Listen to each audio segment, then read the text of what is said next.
Good afternoon. Today I'm going to be reviewing the Pagani Design PD-1716.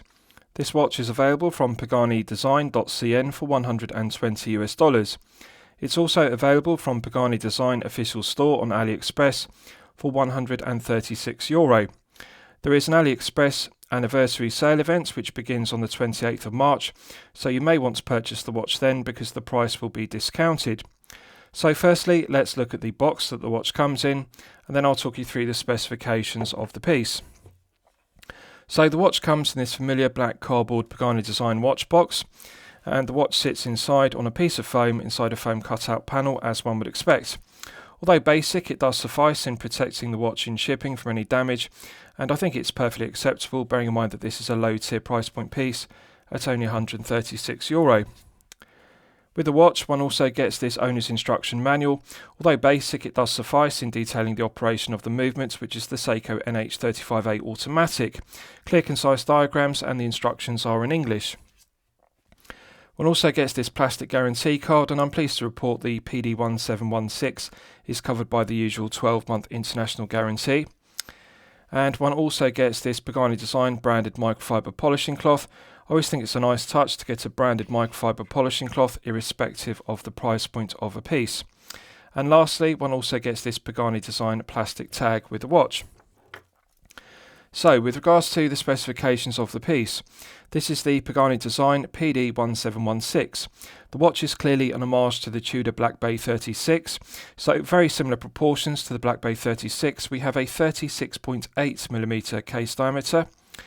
We have a lug-to-lug measurement of 44.4mm, a thickness of 12mm. Now I want to clarify this because often on AliExpress listings the specifications, the dimensions are erroneous, and I measure every watch I review on my channel using a digital caliper vernier to check the dimensions correctly, and I can confirm that the thickness of this piece is 12mm and it's not 14mm as erroneously stated on many AliExpress listings. So 12mm thick. We have a 20mm lug width, and the oyster style bracelet tapers from 20mm out the lugs down to the 2-button push clasp. Interesting choice of clasp. I prefer this 2-button push clasp to the usual Pagani Design clasp used, which is a flip-lock style clasp, which looks similar to a Rolex glide lock clasp. Good foam resistance to the 2-button push triggers, and the interior is solid milled 316L grade stainless steel, brushed satin finish to the top side, underside and flanks, and it's got a nice positive action. The mechanism clicks shut with a nice positive click. Now, as always, I'm going to be critical of it only having 3 micro adjustment holes in the flanks. I think this could be further improved with 4 or even 5 micro adjustment holes to allow for better fine tuning of the bracelet length. But having said that, 3 micro adjustment holes are easier to adjust than the flip lock style of clasp, which has an internal micro adjustment system with a spring bar. It's difficult to adjust the flip lock clasp micro adjustment, as I've detailed in previous reviews, because it's hard to engage a spring bar tool in the single slot. With this style, with the external holes in the flanks, it's easier to press a spring bar tool into the holes to depress the spring bar and move it into one of the 3 positions. So I find these to be easier to adjust, and I also think it's more aesthetically pleasing. I prefer the 2-button push style of clasp rather than the flip-lock style, and it also opens easier because one just activates the 2-button push triggers, which are solid stainless steel. Mirror polished flanks are done to a high standard, and brushed satin finish to the top side and underside, beautiful lustre to the 316L grade stainless steel. Now, with regards to the bracelets, I like that they've chosen to use female pivoted end links rather than male end links, because this will be specifically very good for collectors with a 6 to 7 inch wrist, because the female pivoted end links mean that the end of the oyster style bracelet articulates very well and it pulls the bracelet very snug to the wrist. So it's going to be a very tight fit, very close to the wrist with no gap underneath the head of the piece. I don't know why they've chosen to mirror polish the outer links of the oyster style bracelet. I think it would have looked better if it had brushed satin outer links, because this is an homage to the Black Bay 36, which has a brushed satin bracelet, rather than an Aquaterra, which has mirror polished outer links. With regards to the rest of the specification, we have a flat sapphire crystal. Now, the negative of the flat sapphire crystal is there is no AR coating on the underside, and as you can see, when I tilt the piece at an oblique angle, There is a lot of glare and it is highly reflective. One gets a lot of reflection from the underside of the Sapphire Crystal and the silver applied indices and the silver snowflake hands, which are mirror polished. The applied indices are very well executed and the snowflake hands are very well finished. The mirror polishing is done very well. Matte white dial is very good. The black rail track style chapter ring is fully indexed with minute ticks, and I like the dial layout. The symmetry is very good, and I like the fact it's not over branded with unnecessary text and specification. We simply have Pagani design and the brand emblem at 12, and then automatic with 100 meters at the 6 o'clock position, just the right amount of information. The date wheel is clearly legible. We have a white date wheel with black Arabic numerals, and I think the symmetry of the dial and the dial layout, the size of the indices are all very good. The hands are well proportioned, and I like the length of the minute hand, which extends out to the chapter ring with the 60-minute ticks. So they've got the proportions of the hands correct, and this is something that other Chinese brands often get incorrect. If you look at the Snowflake second hand, it also extends out to the chapter ring, and this is something that even Pagani Design get wrong on other models. And I've also previously reviewed other pieces such as the PD-1716 Turtle Homage, and for example the hands on that piece were undersized both in proportion and also length. The length of the minute hand didn't extend to the chapter ring.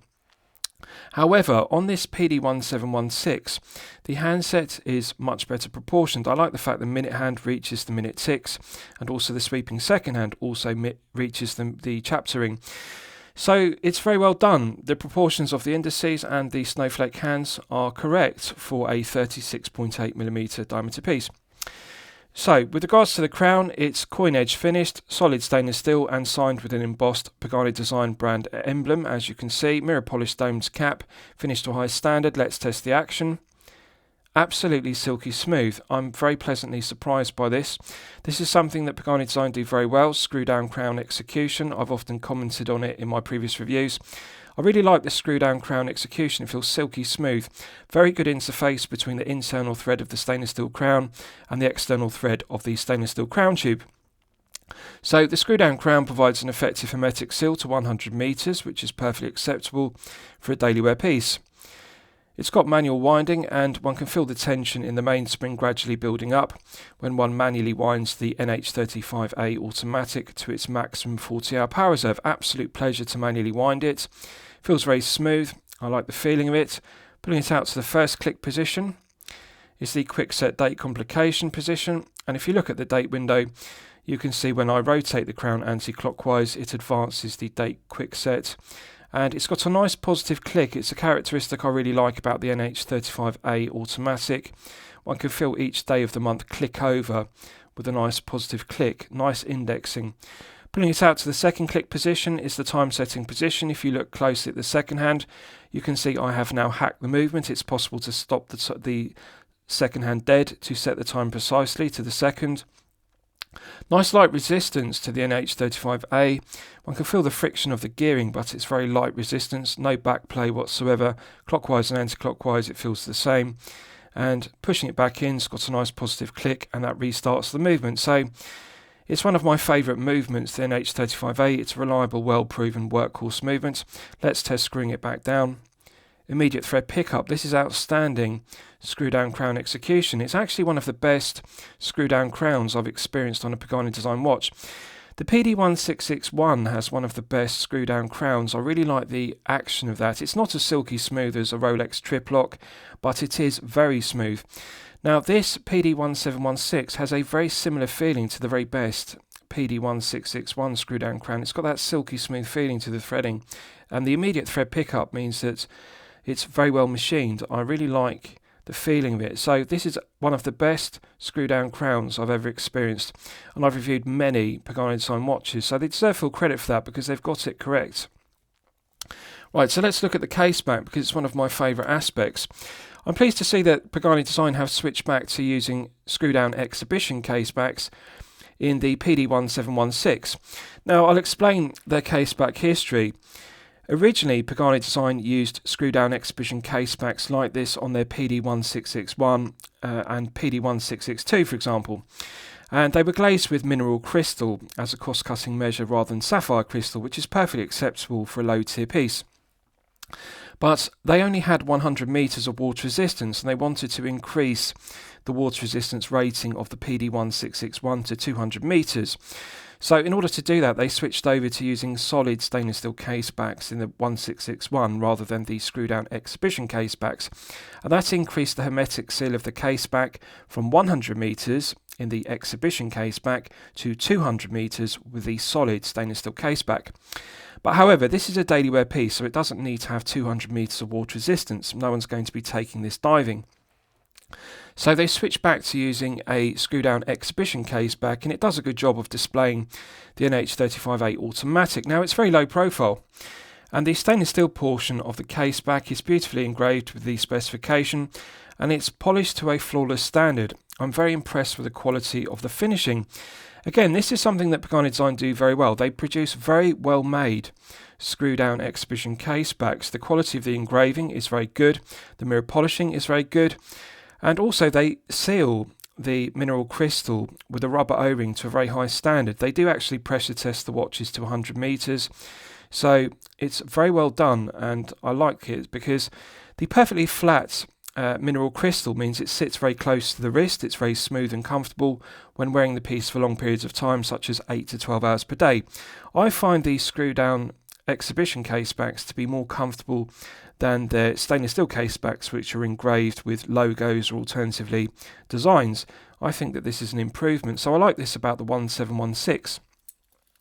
Right, so I'll give you a wrist shot, and you can see how it fits on my 8-inch wrist. Now, I haven't sized the bracelet. I've simply taken the watch out of the watch box, and as you can see, it fits my 8-inch wrist with no difficulty whatsoever. I can easily slide an index finger underneath the bracelet and clasp at all times, and that's with the bracelet in the number 3 position. So this is the absolute maximum. It will fit up to an 8.5-inch wrist with no difficulties whatsoever. So, as this is a 36.8mm head of the piece, it's clearly intended for collectors with a smaller wrist of 6 to 7 inches. So if you have a 6 to 7 inch wrist, you'll really enjoy the female pivoted end links, because as you can see, it pulls the end of the bracelet very close to the wrist. It's much better than a male end link, which would have a gap underneath the end of the case. So very snug fit to the wrist. I really like the low profile flat mineral crystal in the screw down exhibition case back. As you can see, it's got a lovely curved undercut to the case, so it's a very snug fit to the wrist, and it feels very well balanced, very comfortable. The 20mm lug width perfectly balances the 36.8mm head of the piece, so the proportions are very good. Now, it's got a relatively short lug to lug measurement of 44.4. Personally, I consider 48mm to be the sweet spot, regardless of whether you have a 6 to 7 inch wrist or a 7 to 8 inch wrist respectively. 44.4 is a short lug to lug measurement, so clearly this will best suit a collector if you have a 6 to 7 inch wrist rather than a larger 7 to 8 inch wrist. But it feels very comfortable and it's very aesthetically pleasing. One thing I really like about it is there's a large bevel on the edge of the flat sapphire crystal which catches the light. If I just tilt it in the light there, you can see the edge of the sapphire crystal has this bevel, and it's a large bevel. The sapphire crystal projects well above the mirror polished stainless steel bezel, so as you can see, it's very eye-catching and it's just absolutely beautiful where it catches the light. I really like the flat sapphire crystal. It's just a shame it doesn't have clear AR coating, because that would really enhance the piece. But the matte white dial works very well. It contrasts very well with the silver snowflake hands and the silver applied indices. Gorgeous looking piece, really well executed. I think it could be further enhanced if it had brushed satin finish outer links, as I've discussed, because they made the correct decision by brushed satin finishing the tops of the lugs rather than mirror polishing the tops of the lugs. But the mirror polished flanks do complement the mirror polished outer links. Bracelet's very comfortable to wear. Now, it's only 144 grams, and as I've referred to in my previous reviews, I consider circa 150 grams to be the sweet spot. It gives a nice feeling of wrist presence and comfort, but also a feeling of quality. I like the feeling of 150 grams on wrist. 144 grams is underneath that, and of course, you'll significantly reduce the heft of the piece if you remove 2 or 3 links to well below 140 grams. So very comfortable, feel good factor is outstanding. And I really like the comfort level in particular is very good. So let's do a loom test and we'll see how the loom performs when it's charged up to the absolute maximum. So as always, I'm going to use my 100 UV LED torch to charge it up to the absolute peak.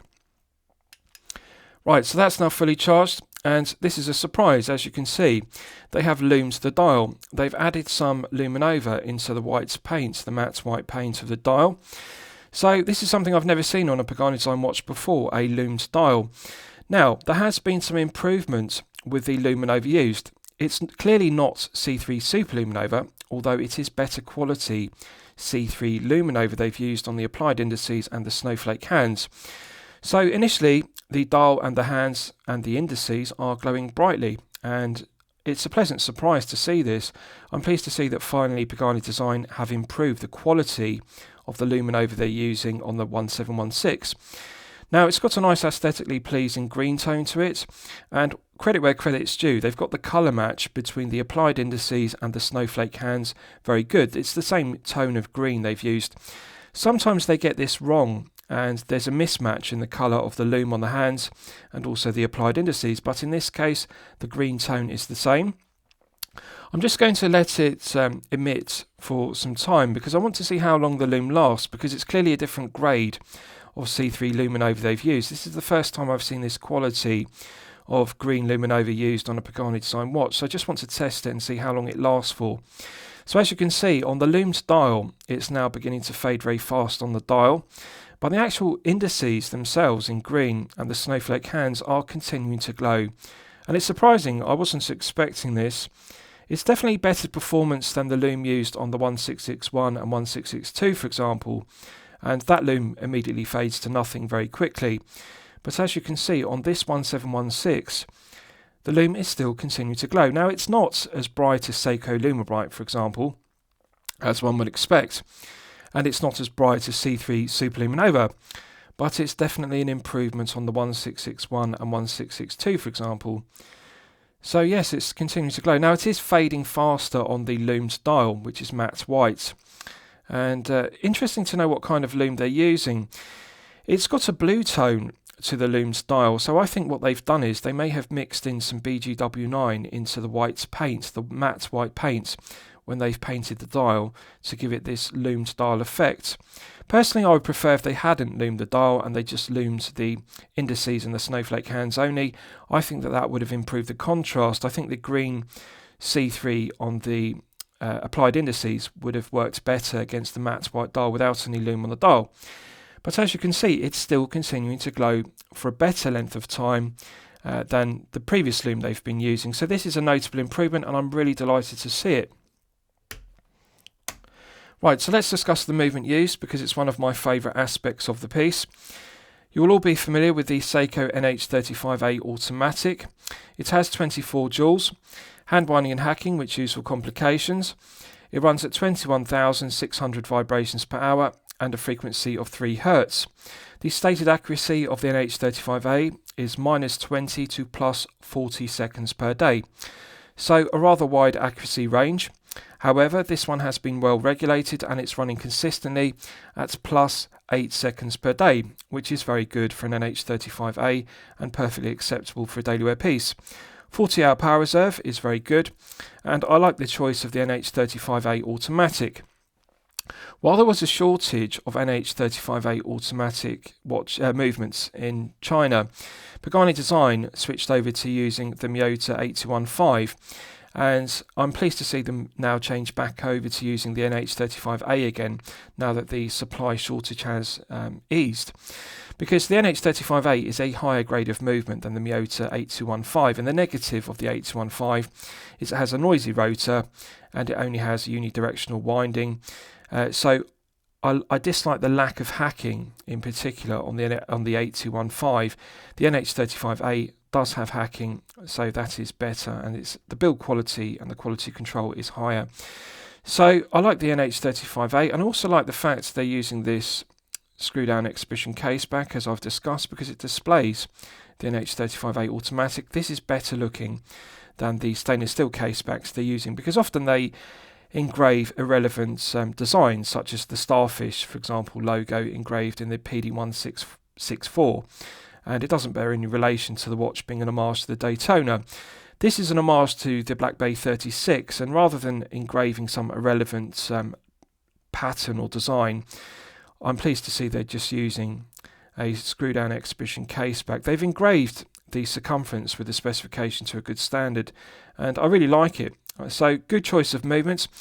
The female pivoted end links are a good tight fit to the case, and the quality of the finishing to the underside of the case is very good too. Now, with regards to the 2-button push clasp, criticism is it's got an abhorrent pressed stainless steel clasp. Now, personally, I would prefer to see them use the milled solid stainless steel clasp as per the 1661 and 1662, and also the 1644. I prefer the solid milled EasyLink style extension. It's better looking and the quality is better. But having said that, this pressed stainless steel clasp does actually work very well. It snaps into the body of the clasp with a nice positive click, and it also deploys with a nice positive click as well.